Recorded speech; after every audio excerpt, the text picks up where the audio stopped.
master at the helm there.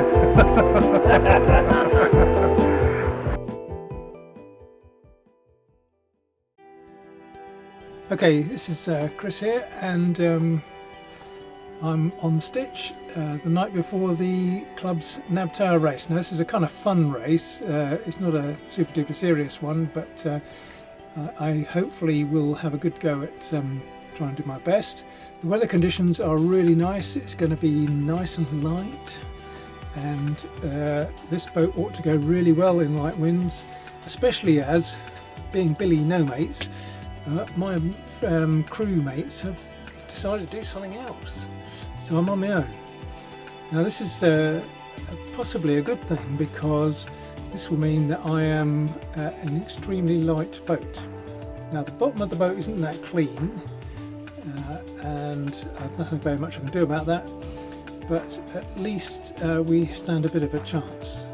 So fingers crossed, and the handicap for this race is at least wildly more favourable than it is for the Round the Island, which is next weekend, and that's of course the big one.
Stoner receiving, over. Hi, could you confirm that we are still heading for the Nab? Some of the boats seem to be heading to Bendit, over.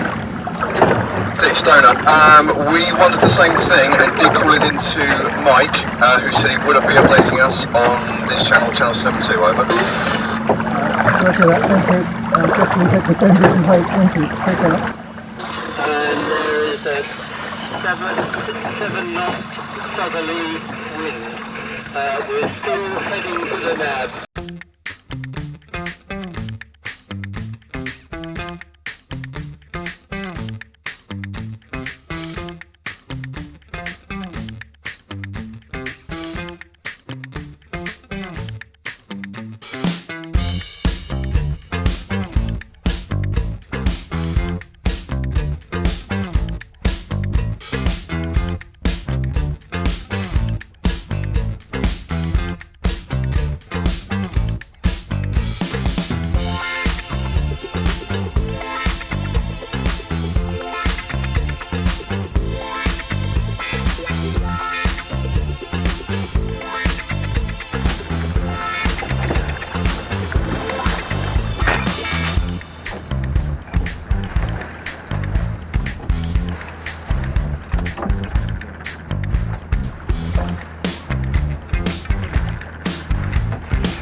after a lot of faffing around with the spinnaker and the wind going through 180 degrees, we're now on a nice beach down towards the Nab, and it is stonkingly good sailing weather.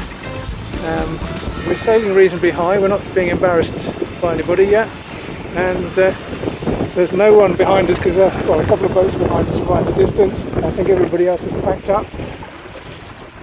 So cracking yourself out. Bit of a fog bank over there. That's kind of burnt off though since I started seeing that. So not bad. Thrashing along here. Yeah, 5.5, 6 knots, and we're slightly against the tide now, so that's not bad. Okay, we're coming up towards the Nab. We've been caught up by a couple of boats. Unfortunately, the one with the red stripe is a boat which has got more or less the same handicap as us, which is surprising. But anyway, it's a bigger boat, but nonetheless it's catching us up.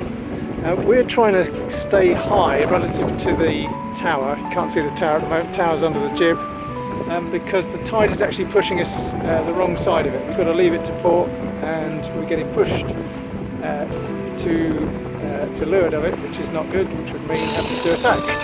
Just see it head at the side of the jib. That's the Nab Tower, just coming up to it. Still trying to fight this tide slip, and unfortunately the ET2 I was talking about earlier on, he's catching us up. Here we are, Nab Tower, rounding.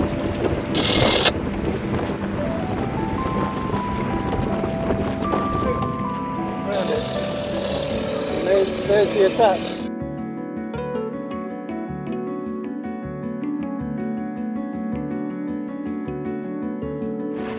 Okay, last leg, got the spinnaker up. Bit of a reach really, but we're making some headway. The attack is still there in the background, but we're nearly finished, just the other side of that fort. Right, regrettably we have to abandon. There's no wind, we're not going anywhere, we're getting drifted down towards Cowes, all the other boats are packed in. Gonna have to call it a day. So although we retired out of that race, it was a pretty good race generally. The Attack, which was a boat called Vega, gave us a good run for our money on more or less the same handicap, and so that was a good thing. I think the boat stitch went well.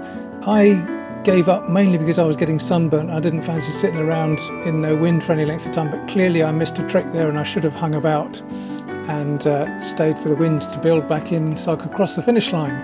But that was the way it is, and I still enjoyed it. So a good first race, even though we didn't score.